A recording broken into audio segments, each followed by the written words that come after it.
Oh, my God. Doctor! Leo! Leo, do you know that man? Get in the car. Come on, hurry. Hurry, hurry. Dr. Marvin! Oh, I really appreciate this. Dr. Marvin. Is this a bad time? Bob Wiley, a man with multiple phobias and severe anxiety, invades the family vacation of his therapist. Join us as we talk about unethical college professors, a short trip from Chicago, and a bittersweet explosion. We also share our thoughts on The Matrix Resurrections before finding out if What About Bob stands the test of time.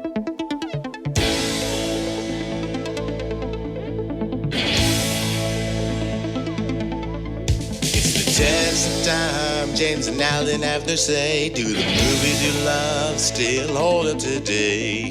James says gladiator with a glut, and Alan says as a father blah blah. It's the test of time, James and Alan have their say. Do the movies you love still hold up today? Test of time, James and Alan have their say. Do the movies you love still hold up today?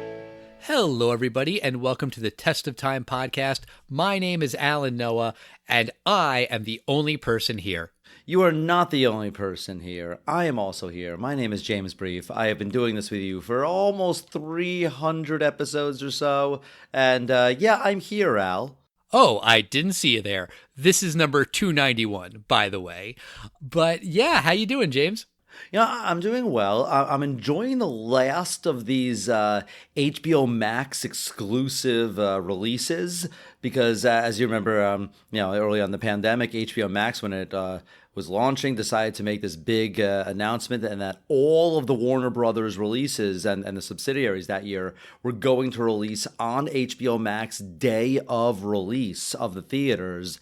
You know, that was very controversial, and did it affect the box office take of a lot of big films? Maybe, maybe not. But did you see a lot of those Warner Brother films? A bunch of them. I missed a few. I watched the new Space Jam with the kids. I don't know that I would have paid money to see that in the theater. I watched The Suicide Squad, which I very much enjoyed. I missed Dune, which I got chewed out for by friend of the podcast, Adam Pincus, who was like, "What? You didn't watch it?" And I was like, I missed it. I mean, it'll come back to HBO Max, or maybe it's already back. But I need to watch that one. I also watched Suicide Squad and Space Jam, but I saw Dune, I saw Mortal Kombat, I saw that one. Oh, of course you did. I mean, I wasn't going to see that in the theaters, to be honest. I was not going to pay $20 to see that. So I was glad I got to see it. It was fun. And I also saw The Matrix Resurrections. Did you see it? I did. Yeah, I mean, I didn't really love the Matrix Reloaded and The Matrix Revolutions, as we discussed in December, but we were talking about those movies, and when the fourth one came out, I was like, okay, might as well watch it. And I sat on the couch one night, and I turned it on, and I could not believe just how terrible that movie was. I mean, wow, was that movie garbage? I hated every second of it. And I didn't like the sequels, as you'll remember, but I thought this one really took the franchise to a new low. What did you think? I felt very different than you. I gave it 2.5 stars. I liked a lot of it. I thought, I haven't seen Carrie-Anne Moss in a long time. She's very good. It's a shame we haven't seen her in a while. I think Keanu, he's just becoming a better and better actor just through the years. I think he's just really good at this genre. There were some very interesting things that they did, without getting too much into details. I didn't really like what they did with the Morpheus character. I liked some ideas of what they did, and I thought that there were some things that were, that's a very clever way of giving an explanation of this. I very much enjoyed Neil Patrick Harris's character. I've said on here a lot of times I do not watch trailers, so of course I didn't watch the trailer for this. Did you see the trailer for this film? No. Go watch the trailer. It's to the soundtrack of White Rabbit by Jefferson Airplane. And I saw this after the film, and I was not blown away for this film. And when I say 2.5 stars, I completely understand why you did not like this film, Al. Like, some stuff clicked with me, but I'm telling you, watch this trailer. You will be so excited for this film in the trailer that they don't really deliver on necessarily in the film. I did watch that trailer, actually, now that you're mentioning it. It makes me think of the trailer for the original Suicide Squad, which was so good. And then the movie was eh. Right, wasn't that to Queen, something like that? Yeah, it was a Queen song. I don't even remember which one, but it was really, really well cut. I don't understand how anyone could watch The Matrix Resurrections and not despise it. It's got like a 60 some odd % rating on Rotten Tomatoes. Some people liked it. Some people liked certain parts of it. I just couldn't fathom how horrible it was. Clearly, Lana Wachowski didn't want to make this movie. There's like a whole scene where like the movie talks about how Warner Brothers made them make this movie that they didn't want to make. Yeah, that was and bad. that put a really sour taste in my mouth. Then later, there's a part where Neo says, "I still know Kung Fu." I mean, it was like laughably terrible. It's kind of like those memes where you see the thing of like, I should have bought 20 million sequels and then asked it to write a sequel. This is what it came up with. Like, this movie's script really feels like that. And it would not surprise me at all if eventually there comes a story where Lana Wachowski says that she deliberately made this movie as terrible as she could just so she could get the paycheck from Warner Brothers and then not be bothered to make a fifth one. Maybe not. Maybe I'm wrong. Maybe she wanted it to be an amazing thing, but I just thought it was horrific on every single level.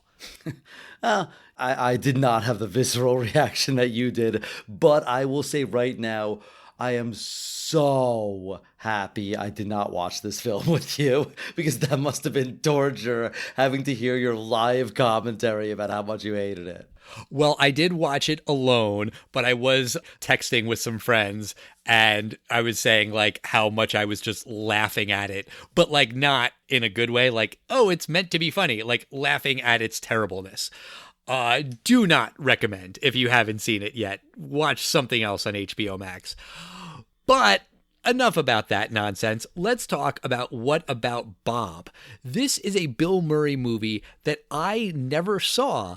And it's crazy that there was a Bill Murray movie that came out in 1991, directed by Frank Oz, and I just never saw it. I don't know how I never saw it, but I didn't. And you said at the end of last week's episode that you hadn't seen it either, right? Right. And this is a film I'd known about for years. I knew it was a hit, and there have actually been a couple attempts at sitcoms, TV spin-offs of this movie, and it's actually a great premise, I guess, for a sitcom, honestly. Yeah. I don't know how I missed it, but I was thinking like, oh, we haven't watched a Bill Murray movie in a while, so let's watch What About Bob? And if anyone else hasn't seen it, it's about Dr. Leo Marvin, who's played by Richard Dreyfuss, and he's a psychiatrist who's on his way to a vacation, a month-long vacation with his family in New Hampshire. But then a new patient of his, Bob Wiley, who's played by Bill Murray, tracks him down and makes his life hell. And although Leo's family likes Bob, Dr. Marvin begins to lose his cool around him. The question then becomes, which one of these men truly needs professional help? Mm-hmm. So when this movie came out in 1991, how did it do at the box office? Well, it did pretty well. It opened on May 17th, 1991, and it had a reported $39 million budget. It opened at number one with $9.2 million, and then had like 6 times multiplier. It ended up with $63 million, and it's been on TV and streaming and DVDs for years, so I'm sure this has made a lot of money for the producers. Gotcha. And the movie opens with Bob. He's in his apartment and he's like doing this mantra to himself. He's saying, I feel good. I feel great. I feel wonderful. He's talking to his pet fish, whose name is Gil, which I know it's a corny joke, but I can't help it. That makes me laugh. Get it? Fish, Gil. I like that gag.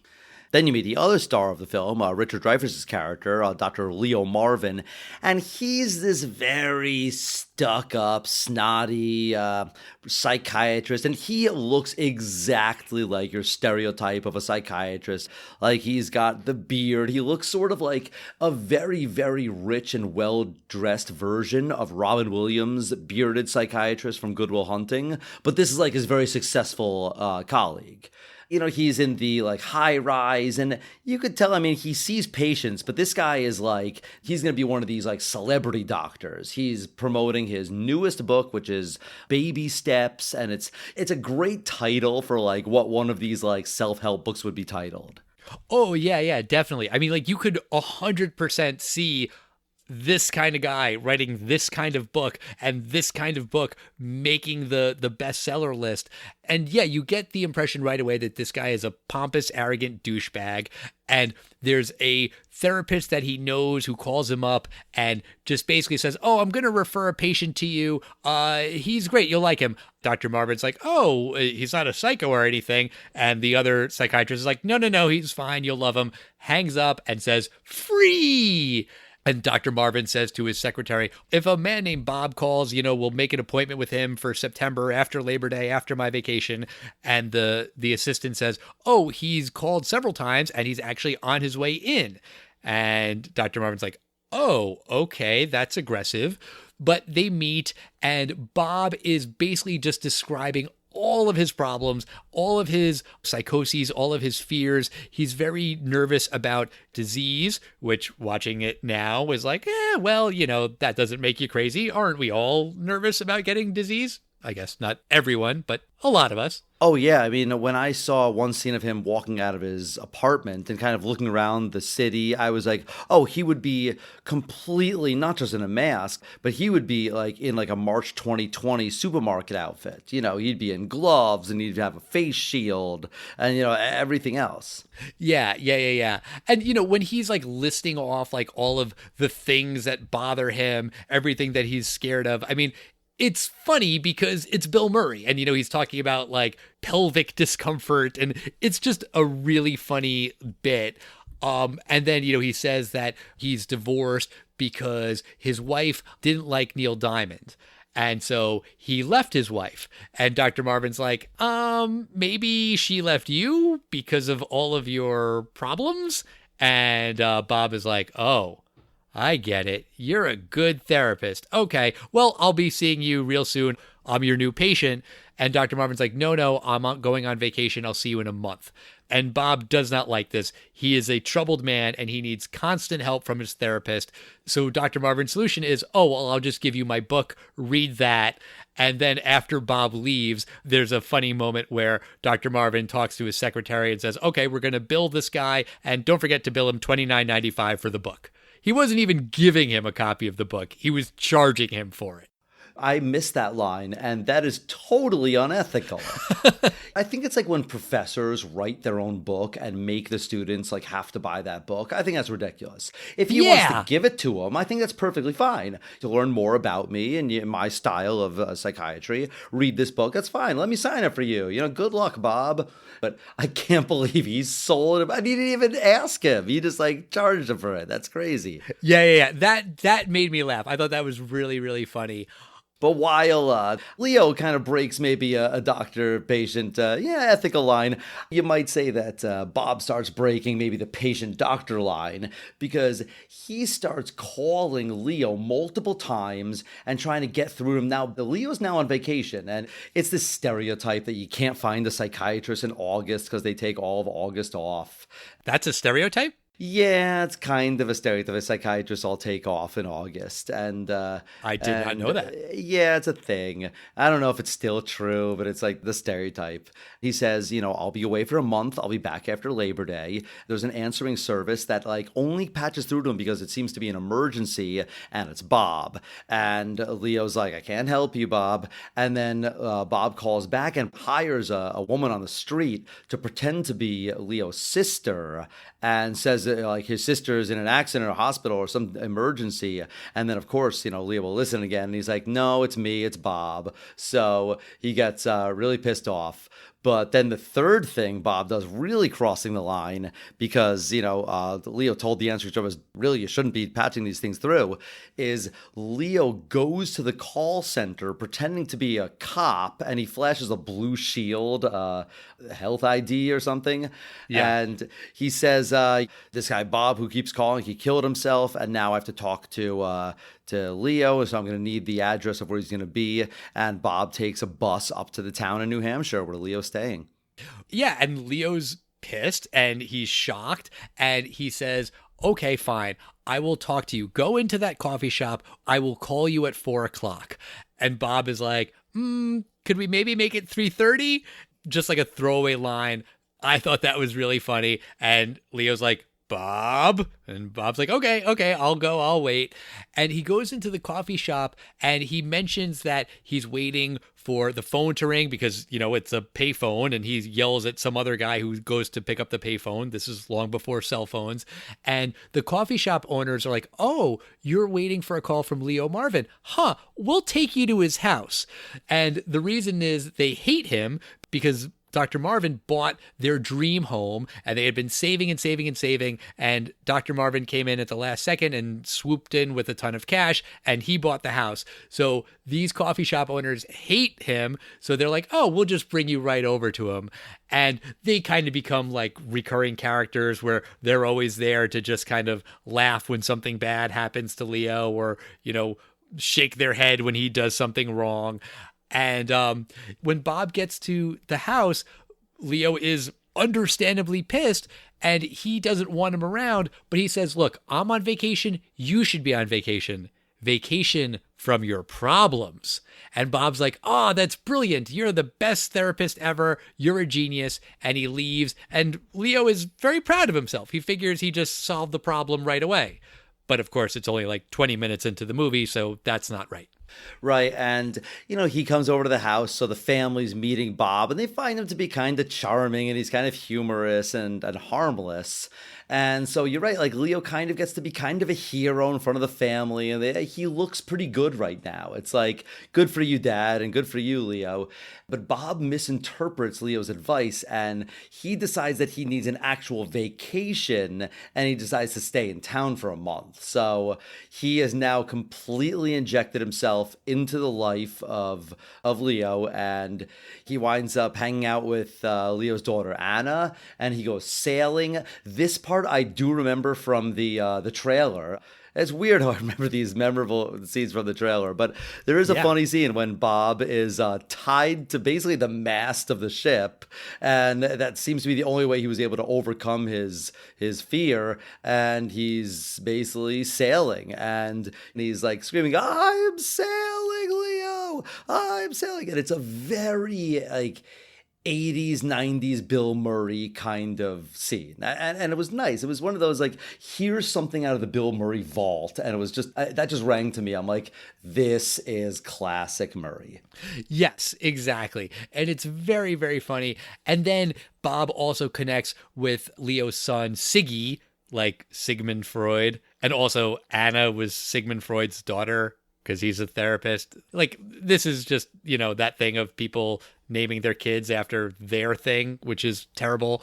But Siggy can't dive, and Leo is really mad at his son because he can't dive. And I don't understand this at all. It doesn't seem like the kid's afraid of water. He just doesn't know how to dive from the dock into the lake. So what? Who cares? Why is this a thing? It's so random. No, I understood it. Diving is a thing that when you go to camp and you do instruction swim, there's a whole thing about the 5 points of diving when they don't just say just jump head first, arms first into the water. That's all it is. It's something that I could see, I guess you might call it type A father, like Leo is going to do with his kid. And I might mention the children are played by kind of famous people. The son, Sigmund, he's played by Charlie Cosmo, and we've seen him in Dick Tracy and Hook, and he's been in a lot of stuff. And the daughter, she's played by Catherine Irby, and she was in Law and and Order for years. I knew her originally from the show Oz. She was this serial killer named Shirley Billinger, where she's like this adorable little woman who's like decorates her cell and like, all these motherly little things, but she's like a horrible, horrible person. But so I love her. I think she's a great actress. So it was nice to see both of these people pop up here. And the wife is played by Julie Haggerty, who I see and immediately think of her in Airplane. Of course. Because I've seen that movie a million times. She's done other things, but I just think of her from Airplane.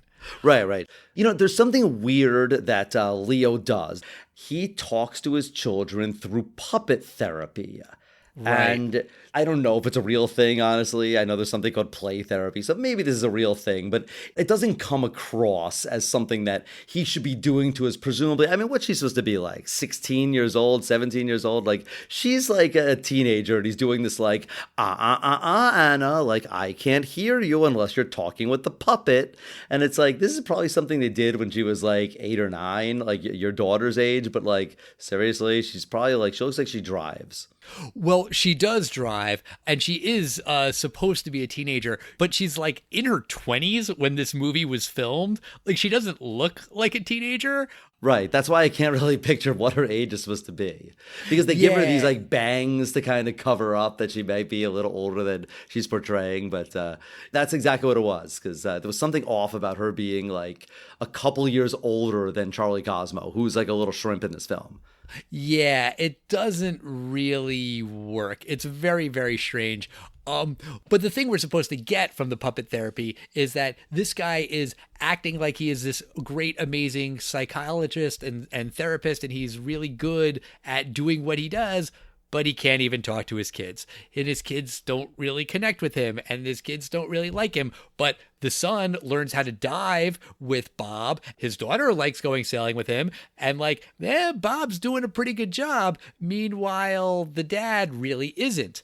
And he dropped his son in the water when he was trying to teach him how to dive at like the worst possible moment, because he was like, don't let go of me, Dad. And the dad, it was an accident, but because he's distracted by seeing Bob sailing, but he does drop his son. So the son is having trouble with his dad. And he's actually having better relationship with Bob in some ways. Right. And when Bob teaches Siggy how to dive, Leo is so upset that like he shoves Bob into the water, and then he's soaking wet. So the wife invites Bob to stay for dinner. And this is another classic Bill Murray scene where he's just really enjoying the dinner and he loves everything, and everything is so amazing. But also at one point he's like, I see salt and pepper on the table. Do you happen to have a salt substitute?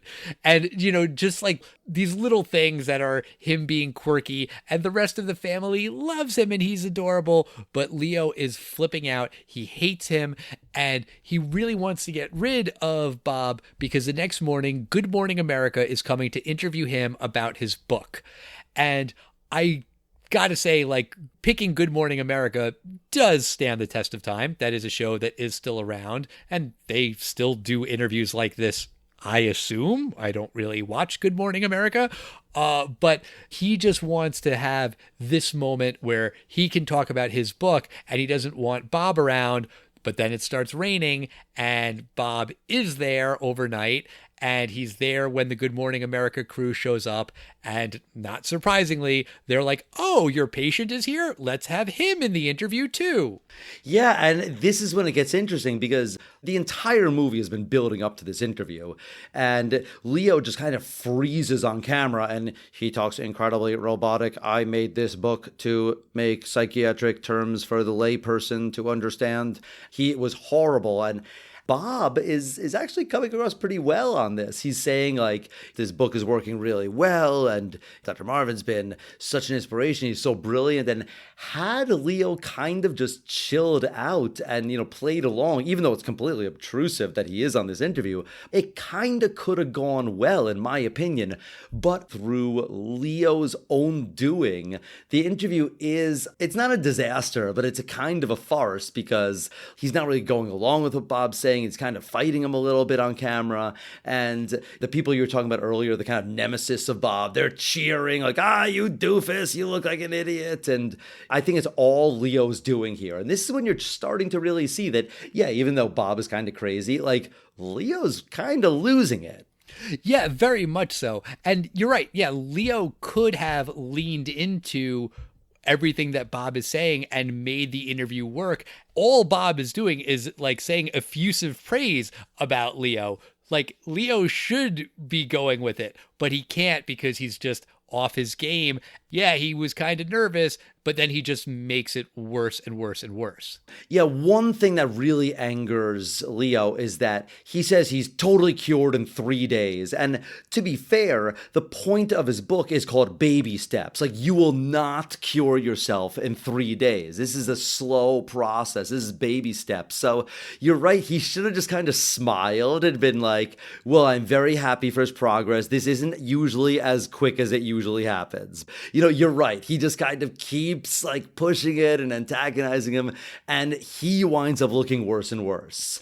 Right. So everyone is telling him right after, we're like, oh, the interview went great. And, even though the neighbors can kind of see what was really happening, really it kind of didn't necessarily come across too poorly, outside of Leo's own mind. But Leo completely loses it. He throws him out of the house. But then inside he has a change of heart and he decides, no, come for a ride with me. And he basically lies to Bob, and he's not taking him for a ride. Well, he does take him for a ride, but he's taking him to an inpatient psychiatric facility. And he had called one of his colleagues who obviously had, heard his diagnosis and like, oh, well, definitely admit this guy. So the big, strong people come and, he's like, Leo, don't leave me. And Leo's super happy that he's, gotten rid of this plague on himself. But the next thing we see is he's back at the inpatient facility, and Bob is completely charmed everyone there. And he's doing like a stand-up routine, and there's a part I laughed out loud. He goes, Roses are red, violets are blue. I'm a schizophrenic, and so am I. Yeah, I mean, it's very, very funny. He also does a joke about a sex addict, which is very funny. And Leo's friend is like, yeah, your diagnosis was wrong. This guy is fine. He needs to go home with you. Otherwise, it'll be embarrassing for you if it gets out that you tried to have this guy admitted. And, Leo's getting more and more frustrated. He literally kicks Bob out of the car and like makes him walk home. But then he gets a flat tire and he gets stuck in the mud. And, then a car drives by and like splashes mud on him while he's changing the tire. And by the time he gets home, it's really late. His family is there throwing him a surprise party. It's his birthday. His wife had mentioned that earlier, that she was throwing him a big surprise party. And for a second, he's happy, even though he's disgusting and covered in mud. He's happy to see his friends. He's happy that his family is there. But then he sees that his sister has flown in from Chicago, and Bob puts his arm around her of like, hey, I'm still here. I'm part of the family. He has his arm around his sister, and this makes Leo furious again, and he tackles Bob. Yeah, I actually interpreted that the sister was there because of Bob. Is that true? Like, I thought oh, okay. So I thought it was one of those, like, yet another thing that, like, Bob's not such a bad guy, but Leo's totally not leaning into that. But, okay, all right, so she was coming anyway. Yeah, that was like the surprise that his family did of like, hey, you've missed your sister, and we had her fly in from Chicago. But then it's also weird because later that night, the sister is like, well, I'm flying back to Chicago now. She flew in to New Hampshire from Chicago for a couple of hours. She wasn't even going to like spend the night at their big, huge house on the lake. I'm sure there must have been a room for her, or she could have stayed at an inn or a bed and breakfast or something. Like, hang out for the weekend, Lily. Yeah, exactly. And like you said, Leo tackled Bob, and Leo winds up getting knocked out. There's a funny scene while Leo is knocked out where Bob is talking to the psychiatrist and like making recommendations of which prescription psychiatric drug he should be prescribing. And the psychiatrist agrees with him. Yes, that's a really good idea. Yeah, he knows his medication because he usually takes these medications, or that's what's implied. And so the doctor is like, oh yeah, good idea. And Bob shouldn't be making recommendations to the doctor. And also, while Leo is sleeping it off, his wife basically says, listen, Bob, we love you. We think you're great, but we are going to ask you to leave because for whatever reason, Leo gets triggered when he sees you and you have to go. I don't think they use the word triggered, but I appreciated that moment because they're doing the right thing because they want Leo to get better. They don't really understand what's going on. But when Leo wakes up, he decides he's going to solve his Bob problem once and for all by murdering Bob. And this is a really weird turn. I mentioned this last week when we were talking about First Kid, where the villain in that movie, like, all of a sudden decides to murder the kid. And I was like, whoa, that's a weird turn. This also feels like a really, really weird turn from Leo. Like, yeah, I get it that Bob's annoying, but like, his solution is just to murder him? I really think that Leo has just snapped, and I think the movie does a good job of it's a very slow descent into madness, but Leo has completely lost it, and he holds him at gunpoint, but he decides he's not going to kill him that way because that's too easy, and I guess his solution is to strap a whole lot of explosives to Bob. It's on a timer of sorts, and he's just going to go away, and then that'll be the end of Bob. And, I'm thinking like, yeah, there's really no escaping from this because I'm guessing even if Bob gets out of this, like, holy shit, that's attempted murder. But Bob doesn't see it that way. Bob sees this as a brilliant form of extreme therapy, which he later calls death therapy. Well, that's what Leo calls it. Right.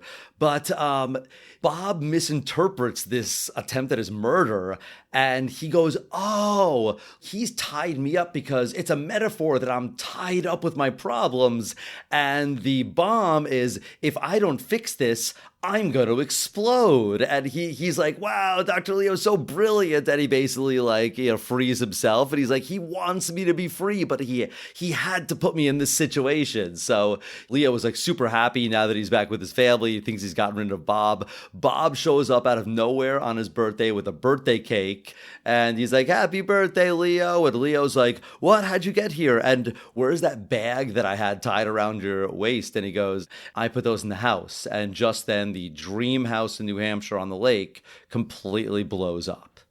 And then the people who hate Leo are in the boat watching and they start cheering. And I get it because they're happy that something bad happened to Leo. But I also didn't really think that they should be cheering because they like the house and ideally they would want Leo and his family to move away so that they could buy it. If it gets blown up, then they can't have it someday either. I felt like it would be more of a bittersweet explosion for them. Oh, no. They're following by the 7 words of, if I can't have it, nobody can.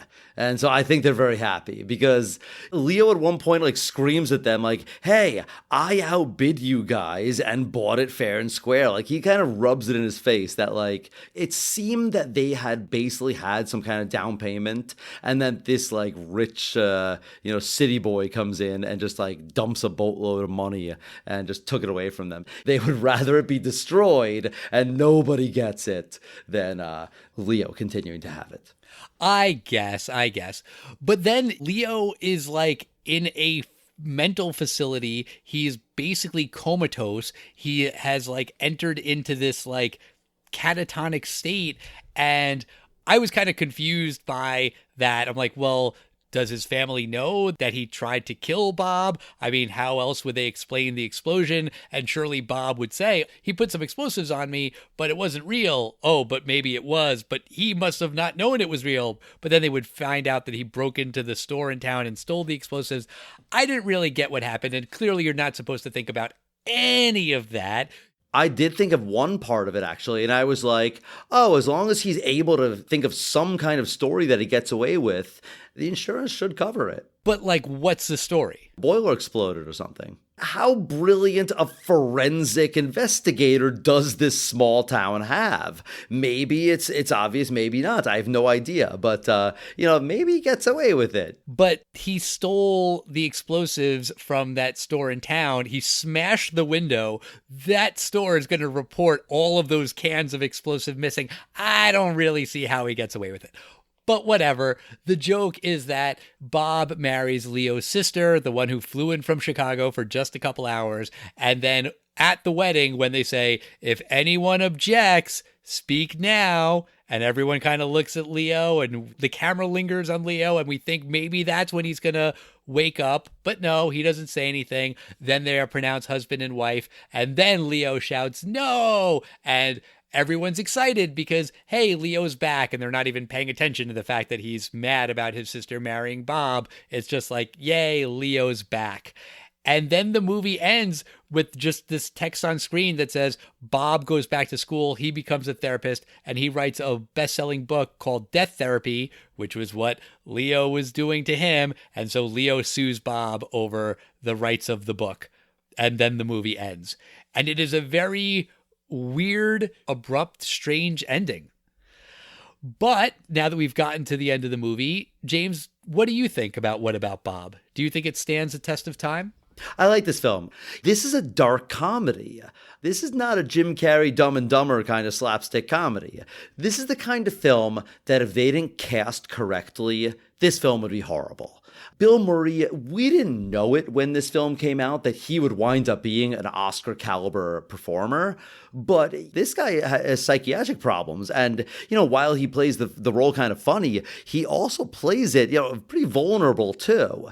I think he plays it very well. I think Richard Dreyfuss is wonderfully cast, and Richard Dreyfuss is always great. I mean, once they cast him in this role, I think they were high-fiving themselves that they got both of these guys. And the side characters, the co-stars, like we talked about, Julie Haggerty, Catherine Irby, and Charlie Cosmo, they're all very good in this film too. As a doctor, I felt very bad for Bob for a lot of this film, honestly, because I'm like, stop crossing the line. Do not look me up on, my phone number and call me. That would be completely inappropriate if you didn't have my number already.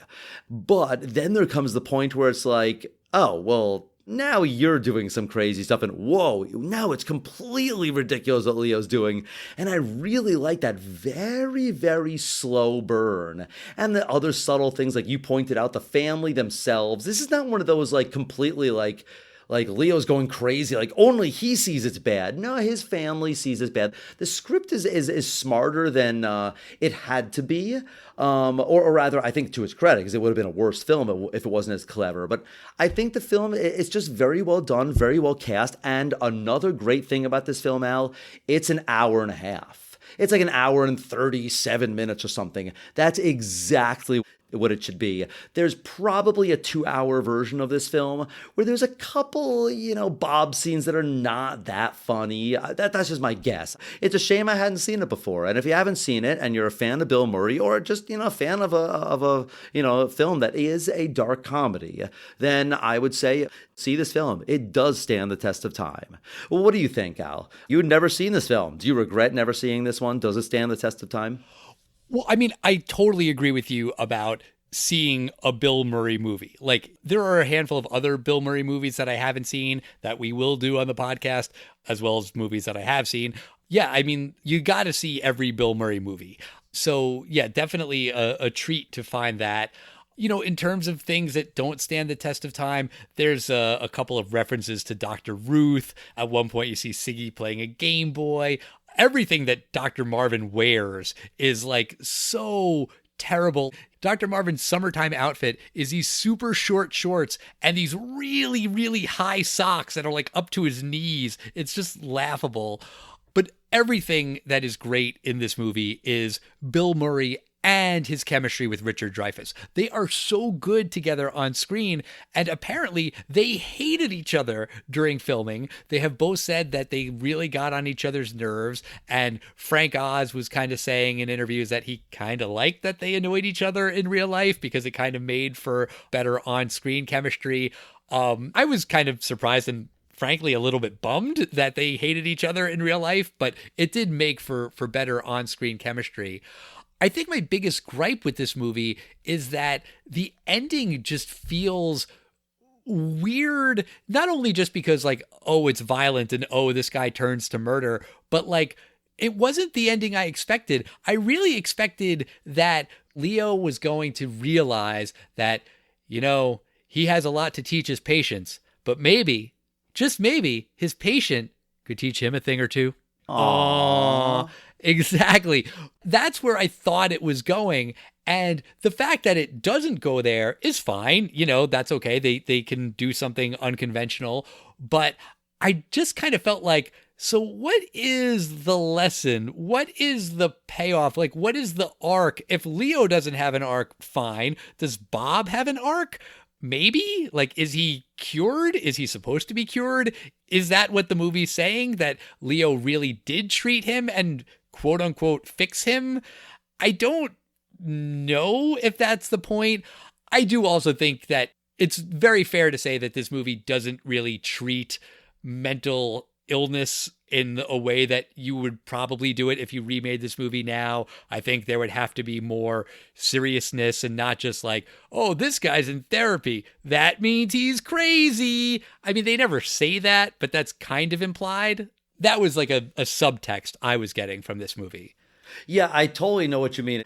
Yeah, he was a jerk, but he didn't really deserve to go crazy and basically not be able to speak at his sister's wedding. It's just a dark ending. That's just what it is. Yeah, I appreciate that it's a dark comedy, and I appreciate that the movie takes some weird turns. I just, at the end, I was like, huh, that's it? Oh, it's not a satisfying conclusion, in my opinion. But what works is like all of the jokes, all of the Bill Murray stuff, every like little throwaway line about the salt substitute and, you know, just all of these things. It's really, really funny. It's definitely worth watching, but I don't really think it stands the test of time. I think if they were to remake this movie, they would have to make many, many changes, but also don't remake this movie, and they couldn't remake this movie, and they shouldn't remake this movie because what makes this movie watchable is Bill Murray. I don't think Bill Murray today would do this kind of movie. So I'm glad that I watched it. I'm very happy that I have seen a Bill Murray movie that I hadn't seen before. Like, yay, I'll count that as a win for the movie I watched this week. But no, I don't really think it stands the test of time. I do see the flaws that you see in this film. It teetered on the side of standing up for me, and I enjoyed it for all the reasons you enjoyed it, but my conclusion was a little bit different. But you're right. One thing you say that's very true is that this is not a serious mental illness film. You're not going to get a look into depression or schizophrenia or mental illness by studying Bob, or what a psychiatrist does by studying Leo. I think it is what it is. It's a fun comedy, and for me, it was two great performances, all great performances, and a fun packaged film. Yes, I do think there's good stuff. I haven't seen the movie Anger Management in a long, long time, but I feel like there's definitely some elements of this movie in that movie where, you know, like there's a therapist relationship and a guy who has anger issues, and it's not an exact parallel, but I don't know, maybe we'll do that on the podcast at some point. Yeah, we will. But you know what else I'm looking forward to coming up, Al? What's that? The Winter Olympics. Oh, yeah, you like the Olympics. I don't really care. 16 days of glory, Al. So next week, in honor of the Winter Olympics, we're going to be reviewing Cool Runnings. Yes, that's a based on a true story movie. It's got John Candy in it. I've never seen it, but I'm excited to watch that movie for the same reason I was excited to watch a movie with Bill Murray that I'd never seen. This is a movie with John Candy that I'd never seen. Yay! Really? You've never seen Cool Runnings? I haven't, and I said that to Courtney, and she was like, really? And so she's excited to watch it again. But no, I've never seen it. Are you going to watch it with the family? I think so. Yeah, I've got to. It's on Disney+. It's John Candy. Why the hell not? But until then, of course, we want to hear from you. We are at Test of Time Pod on Facebook, Twitter, and Instagram. What do you think about What About Bob? Do you like movies with question marks in the title? This is the third one we reviewed. Quick, James, name the other two. Who Framed Roger Rabbit? And,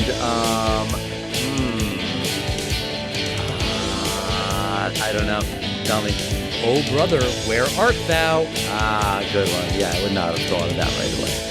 That's okay. We'll see you next week, everybody. Goodbye. Bye.